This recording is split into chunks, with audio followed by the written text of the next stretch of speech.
The journey of Comfort International has been an adventure, a calling, a challenge, a responsibility, a joy, but always dependent on God's favour, our supporters' amazing commitment, and our partners' sacrifice and ministry to the broken and the poor.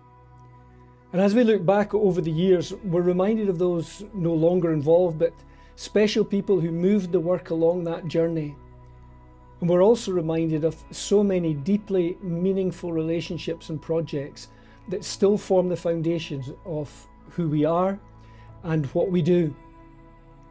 Our support for genocide survivors remained central to our work over those years, whether that was 100 days of prayer over the commemoration period, the building and repair of survivors' houses at places like Jarry and Rukenberry, the establishment of a cattle herd to help grow the cattle project for survivors, the start of the Abumwe, the Unity Group at Mubuga with their amazing pineapple fields, a new brick-built village for survivors at Bisesero, or the continuation of the Building a Better Rwanda project through the Church of Scotland's guilds, which included visits to over 90 guilds and £40,000 raised in that year alone. We were reminded and challenged again and again of the depth of trauma and the greater depth of God's healing love for those precious survivors. However, there's also a need for a new generation in Rwanda to have a hope and a future, to encourage them towards a constructive and productive life. And in 2013, the Ihumuri Technical and Vocational Training and Education School was built and was opened.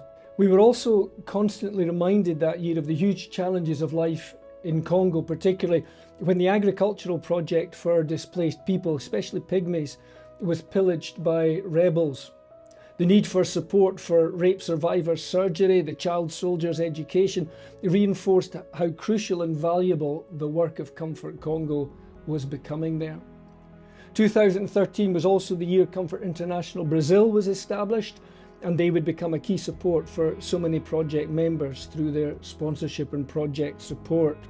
Every now and again, something of a landmark nature happens in a project and reminds us that loving and faithful care and support really can make a difference to broken lives, and that God really can heal broken hearts.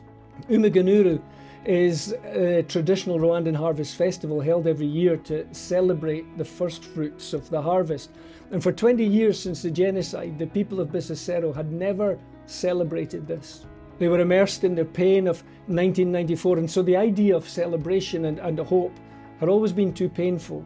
But 2014 was different, and the community decided, with this amazing display of dancing and singing and thanksgiving and joy, now's the time to look forward with hope and not back with despair.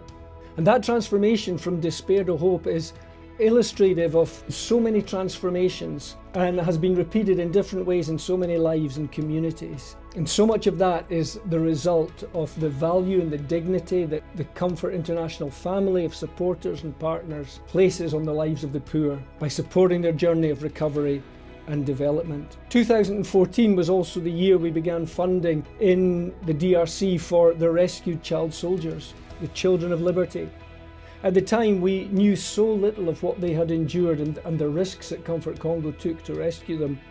But the project would grow to have a very special place in our hearts. It was also the year of our first partnership classroom building project there, with 6 classrooms built at Kiesye. It was another year of seeing the community at Gakigati in Rwanda changed with fresh water, new classrooms, school scholarships. And it was a year we decided to change our name to Comfort Rwanda and Congo. By 2015 in Congo, the Village of Hope for the child soldiers and the Central Hospital of Rusayu were completed. 2 building projects that over the years have furnished so many precious lives with hope, and our own eyes and our hearts with so many tears as we've listened to those stories. Other building continued as the Building a Better Rwanda project drew to its close with 96 houses built. Several homes were provided for pygmy families in the Congo, and Bisesero village in western Rwanda was built. We were also convinced that God was calling us to expand the work with street children in Rwanda. Dozens of homeless kids were sleeping in dirt holes in the ground in Batsinda, and that was never the way that a child should live. So we took a big step of faith and we invited David Gisana, once a street child himself and now a graduate from the first Street Kids Rescue Project, and we invited him to look after those children. A note in a trustees meeting later that year also mentions a small-scale project to look after mums and babies had begun. God would have other ideas about how small that would be. We moved into an office supplied by Kilsyth Community Church. We opened the Cumbernauld Charity Shop. Pedro Alvim began work as a full-time volunteer, and Comfort Rwanda in Congo was established in New Zealand, and all those things gave added momentum to the work. So not surprisingly, 2016 was a bit of a year of consolidation. The hospital in Rusayo in Congo was really proving its worth. 226 babies born that year, and all of them surviving, with the resultant neonatal mortality rate for the area being halved from over 20%. A church partnership project in Chibungo supporting a nursery, the building of schools at Salugaba and Tongo in DRC, and the joy of the first Comfort International Ministry School graduation kept us praying and working hard. It was in 2017 that our investment in the home team really bore fruit. A larger staff and volunteer team, a move to offices in Cumbernauld allowed a lot more people to get involved, and it was the compassion of our partners and supporters that enabled 2017 to be such a hugely significant year for us as a charity. We were moved to respond to the plight of children living and eating from the Kigali city dump at Gisanze, and the numbers sponsored on that project increased weekly through the year, so that by the end of the year almost 60 children were living in supported accommodation and settling into school. In October 2017 we made the decision to expand the work to Burundi that was struggling to recover from civil war. And by the end of that year, preparations were underway for the Bujumbura Street Kids Rescue Project. And so the decision was made to change the name of the charity to Comfort International. And so the journey we've been on is one that we tread with care, vigilant to sense the prompting of God towards new needs as He shows us broken lives, broken communities, and diligent to maintain our reliance on Him for provision. 2018 was typical of that kind of journey.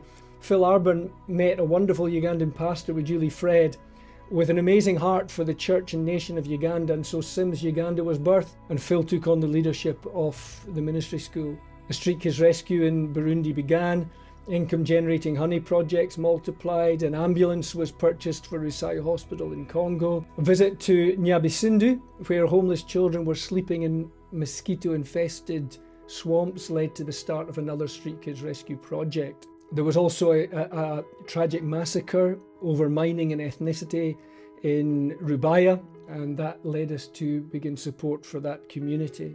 The needs of the child soldiers led to 3 more homes being built, including the Pam Jackson Home for Girls. And Pam, who first heard of Comfort as a member of one of the guilds involved in building a Better Rwanda project, had visited Rwanda and Congo. And God had really touched her heart, particularly with the child soldiers work. She tragically fell ill with cancer on her return, but left her legacy to build the girls a home and a new future. And the journey we are on brings us alongside so many remarkable people like that who move our hearts so much. And sometimes we're stretched to our limits, but we always find that the heart of God and the encouragement and commitment of our supporters helps us to reach ahead to new futures and healed hearts and transformed lives. Comfort International is celebrating 25 years of ministry in some of the poorest countries in Africa. Thank you for joining us on this journey.